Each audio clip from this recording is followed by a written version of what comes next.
research have you seen, did the LEM itself have seats and seat belts? No, it didn't. Not the lander.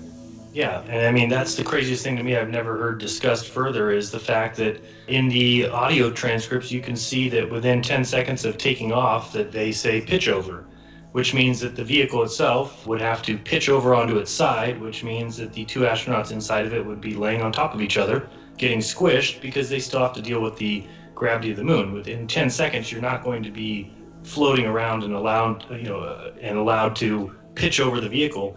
The toe straps that they put their feet in. They just had a toe strap that they put their boot into, and he's wandering around like that trying to operate a joystick. Yeah, right.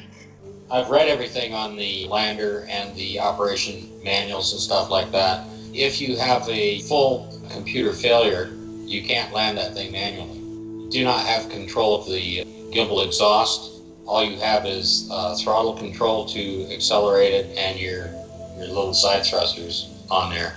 The only option you have if you have a computer failure is abort and get rid of the descent part of it, but you don't have control of the descent engine. You can give it a little extra throttle to slow down the descent. The computer is supposed to control the descent and keep the attitude to keep it vertical. And it's 14-mile-an-hour lateral movement, so it doesn't go rolling all over the place when it hits the ground. Yeah, that's right. Neil got that figured. Speaking of the lunar lander itself, the difference between Apollo 11 and Apollo 15 was to make room for the rover. Oh yes, you've got it up here. Yeah. Go ahead, walk us through this, because this was fascinating to me too. The descent engine fuel tanks, there's 2 oxidizers and 2 fuel tanks in there, are pressurized by a helium tank to push it through. It doesn't have a mechanical pump or an engine or any kind. So the helium tank is released and pressurizes the fuel into the descent engine on it. So in Apollo 15, the diagram on the right side there where the arrow is, the rover is set in place where the helium tank is, and the helium tank simply removed. So the rover took over that. So there's no way to pressurize the fuel to run this engine. They relocate the helium tank. They just flat out wasn't needed, I guess, when the rover was. And I did look up the helium tank. Apparently the amount of helium you needed was larger than that storage area, so somebody came up with a special kind of helium. It's called SC helium. I call it special concoction, so that it didn't have to be as big of a tank to pressurize the fuel. Okay, it's only used on Apollo. That technology disappeared again. That special helium that expands many times more than the regular helium does. I think it was Apollo 16 that did this little lunar rover, but it's pretty obvious to me that when you change the speed to 1.5, that it clearly shows the rover driving around as it normally would, and the 1 times speed that you see looks like it's in slow motion, and it looks like the dust is kind of staying up in the air a little longer than it should. But I always thought that was just so obvious, just to change it to 1.5 times, and then you see a vehicle driving around in the sand. And again, it weighs only 75 pounds. Some of those turns this guy is making would lend you up on your back. They played it back in a slower motion, right? So it looks all moony and zero gravity. Are you playing it at 1.5, Bob, or regular? I am playing it at regular. Okay, so if you watch a regular, you'll see here that the dust looks to be suspended a little longer than it should be, and it's kind of like a slow, these slow turns. And after you watch, the first part of the video, then if you start it over again at 1.5 times speed, you'll see it's just a car driving around in the sand, and that the dust isn't staying suspended for any longer time. And some of the moves that he's making, again, if it was 75 pounds with the gravity of 1/6, think of making a turn in 1/6 gravity. I mean, what's holding your car to the road when you're making turns is the weight plus the gravity. Like this right here, where he kind of pops a wheelie and kind of skids out right here, that thing would tip over. It weighs only 75 pounds with 1/6 gravity. It would never make it. But yeah, then after you watch that, then go ahead and do it at 1.5 speed, and you'll see it just looks like a car, like a dune buggy in the sand. Okay, here comes 1.5 speed. And that's obviously what they did, is they just slowed everything down. But the bad thing about that is, of course, it slowed down the astronauts' arm movements, whereas you would have no resistance whatsoever. You'd have a hard time not hitting yourself in the face with your arms, flying around with no weight. And, everything would be kind of hyper accelerated from a certain perspective, but everything across the board is slowed down, which tells you that that's all NASA did, was they just simply slowed everything down. And then you look at the weight of those astronauts, what they would weigh. See, that's just a car in the sand, making moves like you would see in any sand buggy. But yeah, if you actually weighed 1/6 and had the muscle mass that you have, even with wearing a backpack, I think that they say the total weight of the backpack was 200 pounds or something. So you have a 200-pound man or 250 pounds plus the 200-pound backpack, but at 1/6 that weight, they're weighing like 50 pounds.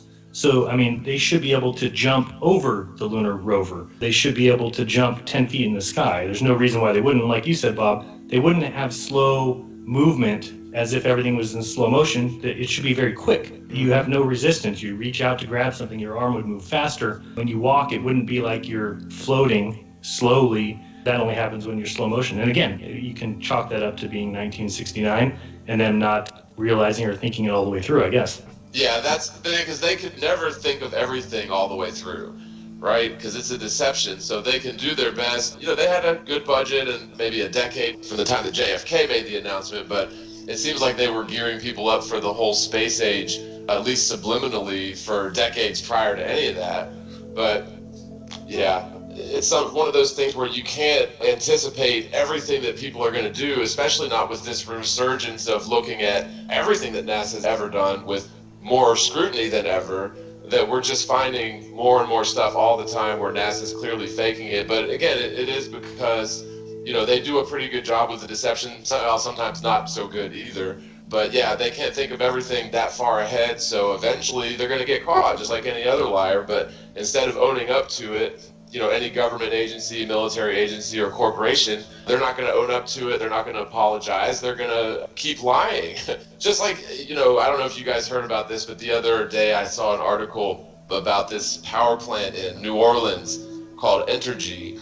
And they were basically caught paying actors to go and basically cheerlead for the power company at a city council meeting. And they were actually turning regular, legitimate citizens away from the same city council meeting. And so they got caught, and the corporation, Entergy, instead of owning up to it or admitting it or anything, said, oh, well, it was our subcontractor, and we're going to fire them. So basically, yeah, we're no culpability at all.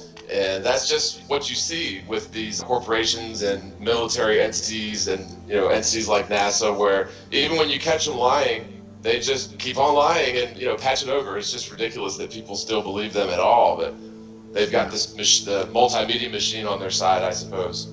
Yeah, they do. And Jared, I think this video actually is more realistic at 2x speed. They're just slowing it down by 50%. So when you go to double, yeah, I thought so too. Very, very obvious stuff. We got some comments that were like, hey, I've been looking at these moon photos and videos or whatever for many years, and I've never seen that before. And this Apollo 16 ascent stage, yeah, that one right there, the shipwrecked.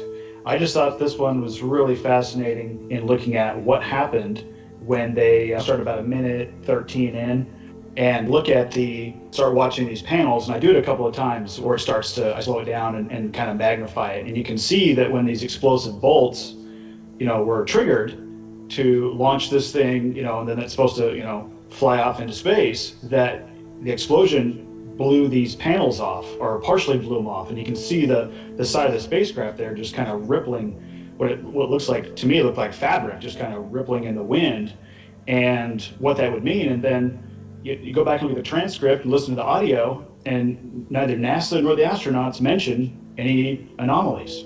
Right. Well, the fact that anything would be rippling in the wind would be a bit of a point of contention, wouldn't it? Yeah. Well, I don't think it was supposed to be in the wind, but I mean, as a concussion type of ripple, I assume that's what you're describing, right, Paul? Yep.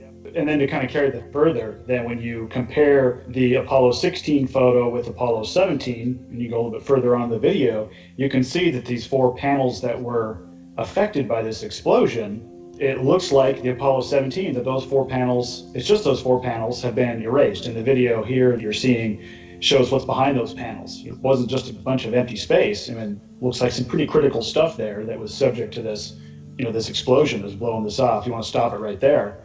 That's where, if you're comparing these two images, Apollo 16 on the left before the explosion, and then look at Apollo 17, it was those four panels that were affected, and now they're a different color.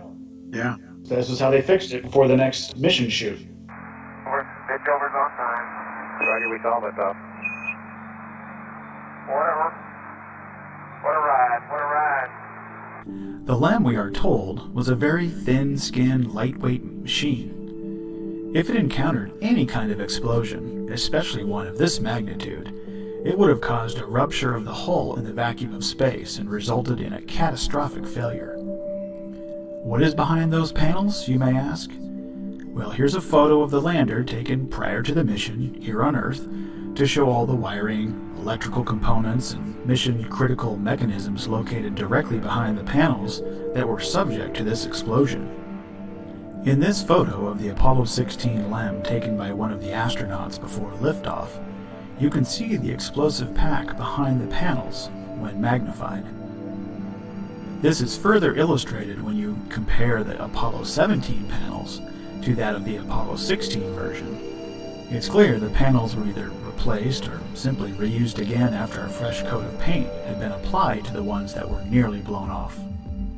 As we've demonstrated throughout this Apollo series, equipment was reused and recycled mission after mission on the moon stage set.